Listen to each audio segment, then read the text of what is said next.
అంతవరకు అంటే కన్సిడర్ చేసే అవకాశమే లేదు. ఎందుకంటే క్లియర్ కట్ కేసు అది. దానికి ఆయన అన్ఫిట్ అనేది అర్థమవుతుంది. ఒకటి అఫిడవిట్ ఇవ్వలేదు, రెండోది ఫిజికల్ వెరిఫికేషన్ రాలేదు.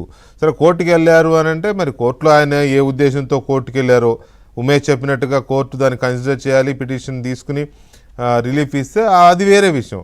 దాన్ని బేస్ చేసుకుని ఈయన నవీన్ని ఫస్ట్ పెట్టారు, తర్వాత పీ చేశారు తండ్రి కొడుకు ఇద్దరు కలిసి.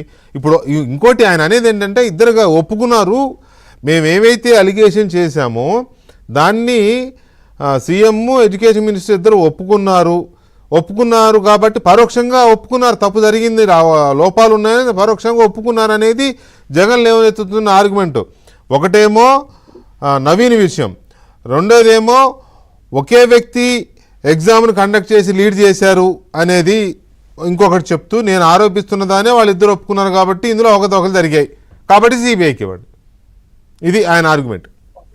జగన్మోహన్ రెడ్డి చెబుతున్న వాటిలో 99% అవాస్తవాలు ఉన్నాయి. ఆ మిగిలిన 1% ఏంటి అంటే హాఫ్ ట్రూత్స్ ఉన్నాయి. మిగిలిన 1% సగం మాత్రమే నిజం. నవీన్ కుమార్ కి ఉద్యోగం రాలేదు అన్నది అంతవరకు వాస్తవం. నవీన్ కుమార్ కి ఎందుకు రాలేదు అంటే ఇప్పుడు ఉమేష్ గారు చెప్పిన పాయింట్ కి నేను ఎక్స్టెన్షన్ చెప్తున్నా. అతను గవర్నమెంట్ లో అవుట్ సోర్సింగ్ ఎంప్లాయీ. అవును, అవుట్ సోర్సింగ్ ఎంప్లాయీగా పనిచేస్తున్న వ్యక్తి డిఎస్సికి అపియర్ కావాలి అంటేనే నో అబ్జెక్షన్ సర్టిఫికెట్ తీసుకోవాలి. నేను డిఎస్సికి అప్లై చేస్తున్నాను, నాకు దయచేసి నో అబ్జెక్షన్ సర్టిఫికెట్ ఇవ్వండి అని డిపార్ట్మెంట్ అడిగి నో అబ్జెక్షన్ సర్టిఫికెట్ తెచ్చుకోవాలి. ఆ నో అబ్జెక్షన్ సర్టిఫికెట్ తెచ్చుకున్న తర్వాతే ఎగ్జామ్ రాయాలి. ఈ నవీన్ కుమార్ ఆ పని చేయకుండా ఎగ్జామ్ రాసేశాడు, ర్యాంక్ వచ్చింది.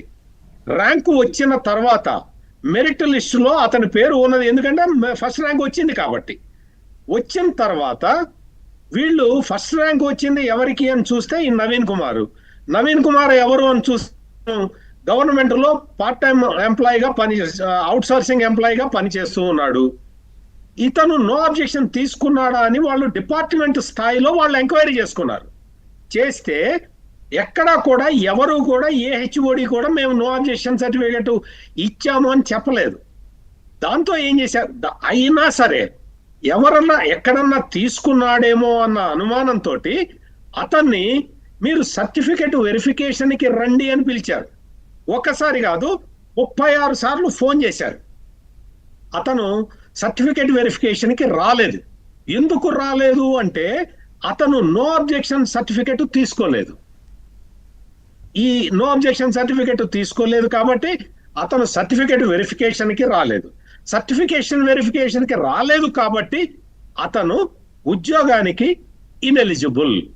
ఇది జరిగిన టోటల్ ఎపిసోడ్. అయితే ఇదే జగన్మోహన్ రెడ్డి ఇతను ఆ ఎడ్యుకేషన్ డిపార్ట్మెంట్ లో అవుట్ సోర్సింగ్ గా పనిచేస్తున్నాడు.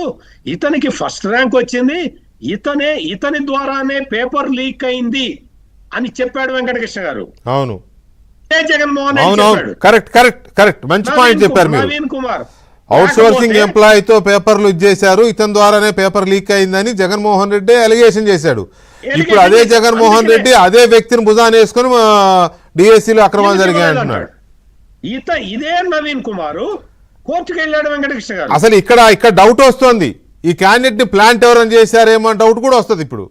ఖచ్చితంగా ఇప్పటి వరకు నవీన్ కుమార్ కోర్టుకి వెళ్ళినప్పుడు కోర్టు నుంచి రిలీఫ్ రాలేదు. ఎందుకు రాలేదు? అసలు నో అబ్జెక్షన్ సర్టిఫికేట్ ప్రొడ్యూస్ చేయలేదు. అతనే చెప్పాడు నేను నో అబ్జెక్షన్ సర్టిఫికేట్ తీసుకోలేదు అని కోర్టుకి చెప్పాడు. ఇవన్నీ కోర్టు న్యాయస్థానంలో ఉన్న విషయాలే వెంకటకృష్ణ గారు, పబ్లిక్ డొమైన్ లో ఉన్నవే నేను మీకు చెప్పింది. అర్థమైంది. ఇక్కడ క్లియర్ కట్ గా ఈ కేసుని మనం డీకోడ్ చేసినట్లయితే పట్టాభి గారు